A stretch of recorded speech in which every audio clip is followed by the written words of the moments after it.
Pierluigi Serraino, who is an architect and an author, as well as a photographer of architecture. Pierluigi's taught many courses with us, and I know he's particularly excited about this. So Pierluigi, can you tell us a bit more about Alvar Aalto? So good morning or good afternoon, everybody. I'm delighted to be here, always at Holly, and I am also excited about this course, which came a bit out of the blue. One day I received an inquiry from a publisher that I worked with a while ago, Taschen, who asked me to do a massive monograph on Alvar Aalto. And I knew the work of Alvar Aalto very well. This Finnish architect born in 1898 and died in 1976. An architect loved by virtually every architect of every faction in any era, ever since it was around. And Aalto went through a variety of phases, but he also had a major influence in architecture in Northern California, especially with his relationship with Worcester. So this course will survey the rise, ascent, and growth of the signature of Alvar Aalto, both in architecture, in product design. He was the founder of this firm called, a company called Artec with his wife. He had two phases in his creative career, both connected to his wives that were architects. I have to say also it's a bit unfair to say that the work is by Alvar Aalto alone, but was always either with Alvar and Aino Aalto or with Alvar and Elisa Aalto. And Elisa Aalto, the second wife, continued.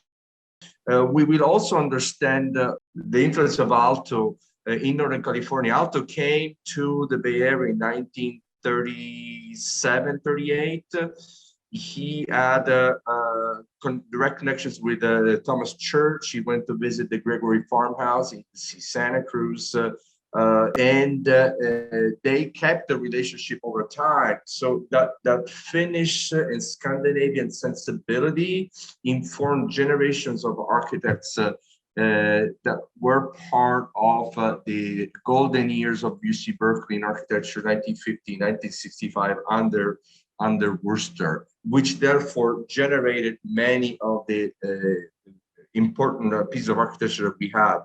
It's also important to say that the famous kidney pool that Thomas Church did in the Donnell Garden in Sonoma was actually benevolently stolen from Alvar Aalto, who was doing the Villa Mairea a few years earlier in Finland, just out of Helsinki.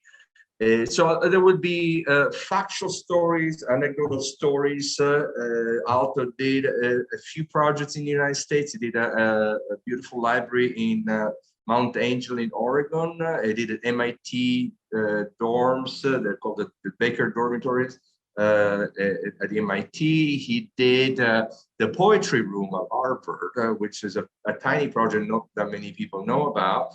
He did a Finnish pavilion for the 1939 Expo, the Ezra Stoller photographed, and we got, for those that attended my class, the direct tale of that story from Claude Stoller, who was present at 17 when his brother photographed this, that pavilion. And much more. And why Alvar Aalto also matters today, his relationship with landscape, his relationship with material, his world of forms, and why do they speak to us, and why it has been claimed by so many different traditions of competing. So I will polish my English for that class and all my research. Thank you, Pierluigi.